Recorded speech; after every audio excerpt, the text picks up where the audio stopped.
Bonjour à tous, bonjour Ségolène Royal. D'abord, merci au Centre d'affaires Régus Algérie de nous accueillir ici dans leurs locaux. Alors, vous êtes présidente de l'association France-Algérie, ancienne ministre, ancienne candidate à l'élection présidentielle en 2007. Vous venez dans un climat de tension, voire même de quasi-rupture entre l'Algérie et la France. Est-ce que ce n'est pas trop difficile, Ségolène Royal, de venir dans ce climat ? Bien sûr que c'est difficile, mais c'est ça justement qui fait la noblesse de l'action. Vous savez, c'est quand c'est difficile. Vous savez ce que disait Nelson Mandela. Ils l'ont fait parce qu'ils ne savaient pas que c'était impossible. Donc il faut toujours avoir une espérance. Et j'ai passé toute ma vie, moi, à faire des réconciliations, à faire de l'apaisement, à essayer de faire en sorte que des protagonistes puissent se comprendre les uns les autres, essayer de faire des médiations, essayer d'ouvrir les yeux aussi. Moi, je suis venue ici il y a 10 ans.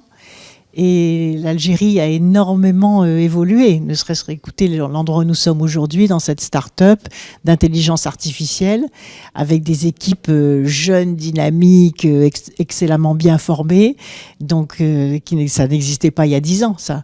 Et donc il faut ouvrir les yeux aussi sur la réalité des pays, je pense, en respect, en esprit de créativité. Alors, vous venez dans une semaine qui a été assez difficile dans les relations algéro-françaises, avec un chargé d'affaires convoqué, un ambassadeur déclaré indésirable sur une chaîne publique. Est-ce que vous vous dites que le chantier de la réconciliation est trop grand, Ségolène Royal ? Il est grand, mais il est faisable.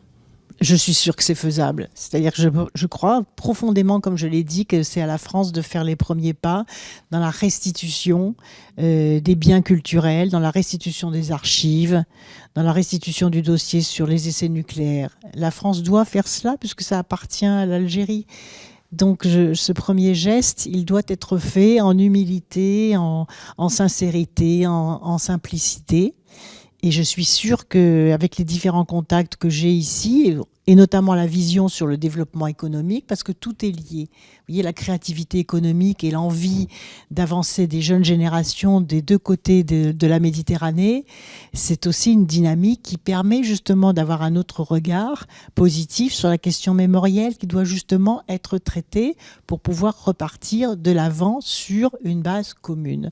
Vous avez été reçu par le président de la République. À la sortie de l'audience, vous avez dit que vous alliez transmettre des messages au président français Emmanuel Macron. Est-ce que vous pensez avoir une capacité d'influence aujourd'hui auprès de la présidence française ? Je le pense. Je pense avoir une capacité de conviction, parce qu'Emmanuel Macron est intelligent, il voit bien les choses. Il avait d'ailleurs fait au début de sa prise de fonction des déclarations positives et bien accueillies par l'Algérie. Et je pense, oui, bien sûr, parce que ça relève de lui essentiellement. Vous voyez, c'est une décision présidentielle de restituer les biens culturels de l'émir de restituer le canon aussi, qui est à Brest, de restituer les archives. Et je pense que ça, c'est une décision présidentielle. Je ferai tout pour le convaincre, et je pense que c'est tout à fait possible. Le Parlement algérien a voté une loi criminalisant la colonisation, une première depuis l'indépendance du pays. Votre ministre des Affaires étrangères a réagi en disant que cet acte était manifestement hostile et de mesures susceptibles à nuire à la reprise du dialogue entre les deux pays. Est-ce que vous pensez que cette loi, comme le pense la diplomatie française, est mauvaise pour le rapprochement entre les deux pays ? Vous savez, moi, je ne vais pas faire de commentaires sur la diplomatie française parce que justement, je suis à la tête d'une association qui a une liberté de parole et qui, justement, peut renouer des liens au-delà des contraintes de la diplomatie. Donc, et je pense que c'est en ne se critiquant pas les uns les autres qu'on arrive aussi à avancer. Donc, il faut aussi avancer sur cette question-là. Moi, j'ai toujours dit, d'ailleurs, le président de la République l'avait dit lui-même, que la colonisation est un crime contre l'humanité. J'ai toujours pensé. Le président de mon comité de soutien à l'élection présidentielle, c'était Aimé Césaire, qui a si bien décrit dans sa lettre sur le colonialisme l'ensauvagement que ça avait présenté, ce qui ne veut pas dire qu'il n'y a pas eu des personnes individuellement qui ont fait des choses positives. Il ne faut pas confondre le système d'ensauvagement qu'était la colonisation et les actions personnelles et individuelles des uns et des autres qui ont fait aussi des choses positives. Ça n'est pas du tout la même chose.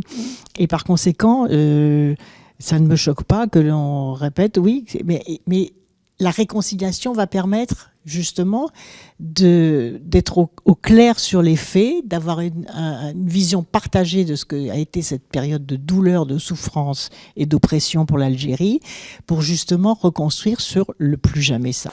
Ségolène Royal, le climat anti-algérien en France ne cesse de progresser, alimenté par des discours d'extrême droite devenus de plus en plus présents. Est-ce qu'on peut craindre aujourd'hui pour l'avenir et surtout pour 2027, est-ce que ce sera difficile d'être algérien en France à partir de 2027 ? J'espère que non, mais c'est vrai que la situation est très désagréable. Elle est même dangereuse d'une certaine façon, parce que dès qu'on commence à exacerber le chaos, les haines, les replis, les refus, etc., on sait où ça mène. Et vous savez, même ma visite là est très critiquée sur certains médias, je suis insultée. Et c'est pour ça aussi que tant de gens se taisent.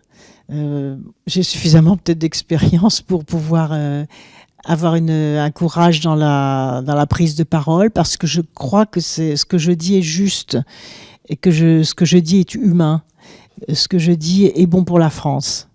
Et quand on me dit que je joue contre mon pays en venant ici, je dis bien au contraire. Je pense que c'est aussi l'intérêt de la France de se réconcilier avec l'Algérie, comme l'ont fait d'autres pays. Et vous savez, il y a une idée simple dans la vie, il faut s'entendre avec ses voisins, surtout avec ses voisins aussi importants que l'est l'Algérie de l'autre côté de la Méditerranée. Je ne vois pas pourquoi les relations sont rétablies s'améliorent avec l'Italie, l'Espagne, l'Allemagne et d'autres pays, et pas avec la France. Donc c'est à la France de faire bien sûr un effort. À ce sujet, votre présence en Algérie est effectivement critiquée en France par certains médias qui se demandent si vous parlez à la place de la France officielle, qui vous disent que vous vous improvisez diplomate. Qu'est-ce que ça vous inspire d'entendre ces critiques qui proviennent de médias très extrémistes ? Est-ce que ça vous encourage à aller de l'avant ? C'est pénible quand même, parce que ça veut dire aussi que, au fond, tout est instrumentalisé, tout est dégradé, tout est dénigré sans même comprendre. Parce que ces médias qui parlent ne m'ont même pas appelé. Donc ils racontent aussi des choses qui ne sont pas exactes. Mais en même temps, ça donne aussi la mesure de ce à qui et à quoi on a affaire. Il y a des gens qui ne veulent pas que ça s'améliore avec l'Algérie, parce que c'est leur fonds de commerce. Ils ont besoin, pour capter des voix, pense-t-il, exacerber, se trouver des ennemis, exacerber les tensions, activer l'islamophobie, l'algérophobie, et ça, je ne peux pas l'accepter. Je ne peux pas l'accepter au nom des valeurs, de l'idée que je me fais de la France, qui est un grand pays humaniste. Elle n'a pas le droit de laisser faire ça, d'une part, et puis au nom des nouvelles générations.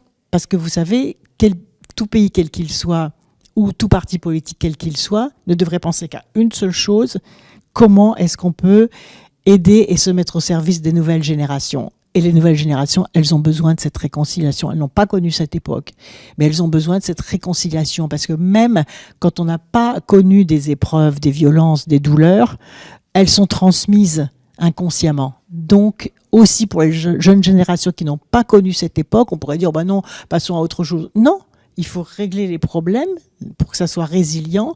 Il n'y a pas de résilience sans consolation et sans affirmation des faits, juste la reconnaissance des faits.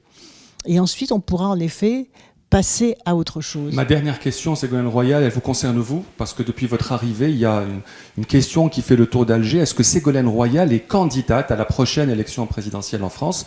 Je vous rappelle que ça fera 20 ans pile en 2027. Alors, est-ce que vous y pensez parfois ?